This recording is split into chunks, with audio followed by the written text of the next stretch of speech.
Hey, so this is a video I promised to do for a long time, and it's looking at a book by Daniel Clowes, David, who is most famous for Ghost World, which has a very clean, distinctive art style, gorgeous artwork, and of course it became a very popular indie movie. And he also did David Boring again, with that distinctive graphic style, like a velvet glove cast in iron.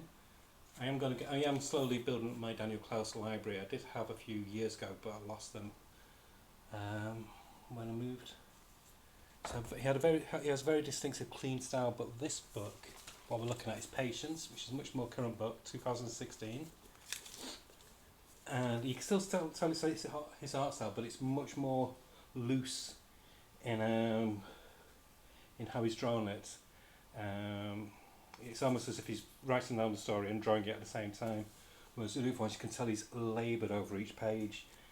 It's just felt like with this one, it's more the idea that's important. But for which I don't normally do, but I thought for this one, because even though it's only a short book, it's only about 180 pages, there's a lot to take in, much more than your standard Marvel or DC book. There's so many ideas being thrown about and thrown into this story. It's a head trip. It's like a close thing I could think of. So what I put it's like a curious blend of noir mystery, like 1950s mysteries, with EC Comics, where you had the twists at the end. French New Wave cinema, what things like 12 Monkeys got inspiration from, as if they're all directed by Richard Linklater. So it's got almost like a very laid back rhythm to it, but it's intentional because the laid back rhythm then can lead you to a scene where you're like, oh my god, did that just happen? And so it makes the impact much stronger. And so I'll show you what I mean by the art.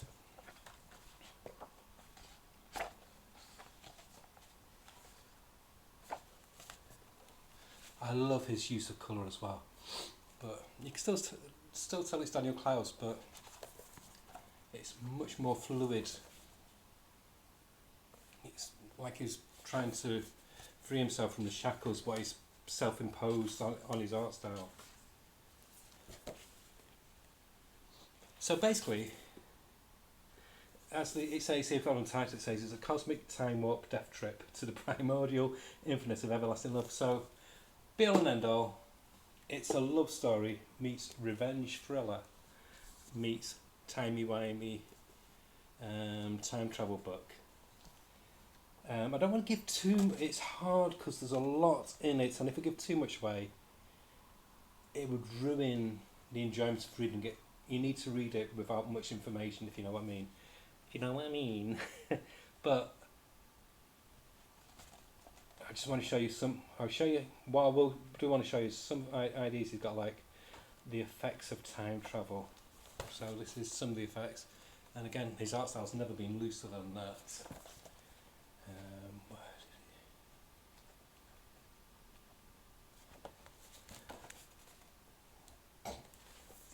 But he uses a lot of 1950s kind of sci-fi tropes, like he's got ray guns for the future, for doing the time travel and things like that. So the main gist of the story is it's about this young couple who's expecting the first child. His partner thinks that he's got a job, he's made for life, but it turns out he's given her these false promises and he just wants her to not feel stressed about the birth of the baby. So he has got a job, but he's just giving out like leaflets. He's a leaflet distributor to people in the street. And she thinks he works in an office, etc. And then something happens that basically devastates him and devastates the marriage. Because of this significant thing that happens, he wants to get that time back so he can put everything right.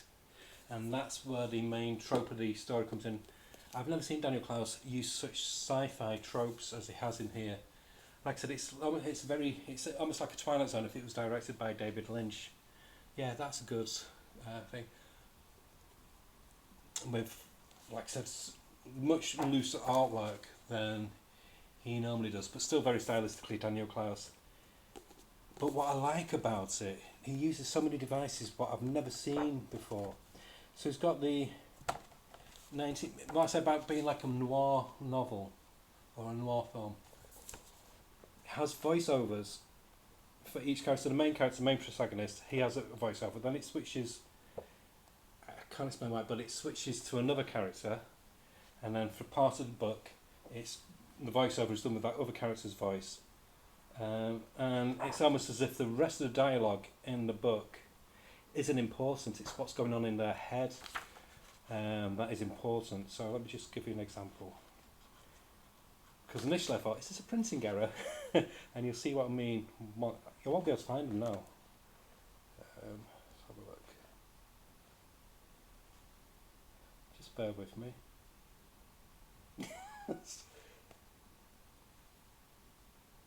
Right, yeah, here we go. Here's a good example. So, this is what I mean, like, the things to concentrate on this page, normally people rely on speech bubbles, but it's just the thought processes that are important. So the speech bubbles just part of the picture. So you know they're saying something, but like there, and it's all cut off, and here, and here. So you know they're saying something, you kind of get the gist of what's saying, but it's not important to the story, which is really an unusual plot device. So all that's important is what's going on in whichever protagonist that they're focusing on at the time, on what they're saying in the head. And then if the dialogue does become important, then you can read the dialogue, the speech bubbles. But for quite a lot of instances, he just chops up the dialogue, like here. It cuts off, because it's not important to the beat of the story. That's just like static noise.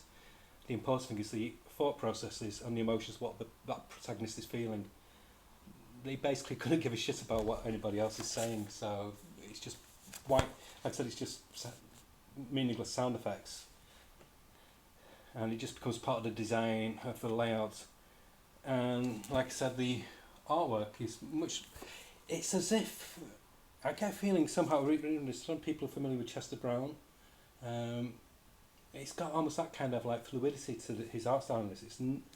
It's poles apart from what he normally does, but it works. It really works for the story. I took my time with this book. I thought I'd have it done in a day, but I had to keep on putting it down, and then because I kept on flipping backwards and forwards just to get the gist of the story, to make sure I'd read something right. And it paid off, because it jumps about in time a lot. And again, I don't want to tell you how he managed to do it, because it's just a great plot device. And it gets very, very psychedelic when they show the effects of time travel, very hallucinogenic. And it pays off. The ending is great. The ending reminds me of an old 1950s film called The Incredible Shrinking Man, on the novel itself. And if you've seen or read that story, you'll get what I mean. Everything goes back in a loop. He gets time travel so well thought out in this book, and everything goes round in a loop, and the payoff is very, very satisfactory. It's a very, very good book, but like I said, don't rush reading it. Take your time, absorb the pictures, look at the layout of the page, because there's much more going on than what you initially realise. Yeah, it's great. It's a big departure from his normal style of artwork. Story-wise, I don't know, because each of his stories is very different, but it's definitely big. Style-wise, it's very different. I love that it's a hardback as well. It's very, very satisfactory to read. I love that cover. So yeah, I give this like 8.5 out of 10. Because like I said, I love the story, I love the idea, but it's not something that I warm to. But I'm glad I read it, and I will read it again, and most I get more from it from a second reading. So yeah, I do recommend it. Patience by Daniel Clowes. In the UK, it's released by Jonathan Cape, but I think in America it might be Fancy Graphics who do that, because they normally do some stuff. So yeah, I recommend Patience. Basically, I recommend you to try Daniel Clowes.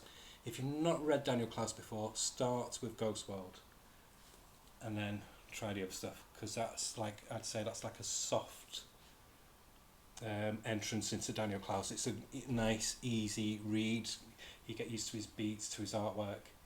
I'm going to, my next review will be The Dreaming, Waking Hours, and this is written by G. Willow Wilson, and it's got amazing art in it. But I'll be doing this hopefully next week, could even be sooner. I'm about a sixth of the way into it at the moment. What I will say is, I think G. Willow Wilson is the best writer apart from Neil Gaiman to deal with the Sandman universe. She has got such a very similar voice to Neil Gaiman, but there's a lightness to her writing what he doesn't have, because he gets very mired in the mythology what he creates. But I love Sandman is one of my all-time favourite books. I'd say it's in my top 5 of all-time comic books. But this, it draws you in straight away, and it's so enjoyable. But again, she's got the same love for mythology, the same love for literature, what Neil Gaiman has, so it makes it such a very enjoyable read. So this one will be my next review. I'm not going to go on about it anymore because there won't be any point doing the review. But yeah, so next week hopefully I'll be doing, once I finish reading it, I'll do a review of this. So that's the next one to recommend. Coming up, I'll be doing an unboxing. My comics haven't come yet, so hopefully come tomorrow. And I'm going to do as well recommended comic of the week. Okay, so I hope that was okay. It's very hard to do Patience. Thanks, I have Patience for waiting for me to do this. It's very hard to do it because giving away a bit of the plot would ruin it. Because you need to go into it blind, really. All you need to know is that there's a bit of time travel in. Well, there's quite a lot of time travel in, and it's a love story and it's a mystery. But the rest, find out for yourself. That's part of the fun. It's like peeling away something, and you get more and more layers as you keep on going down and down and down. So yeah, fantastic book, Patience, highly recommended. And like I said, next time for my book reviews, I'll be doing The Dreaming, Waking Hours. Okay, thanks, bye.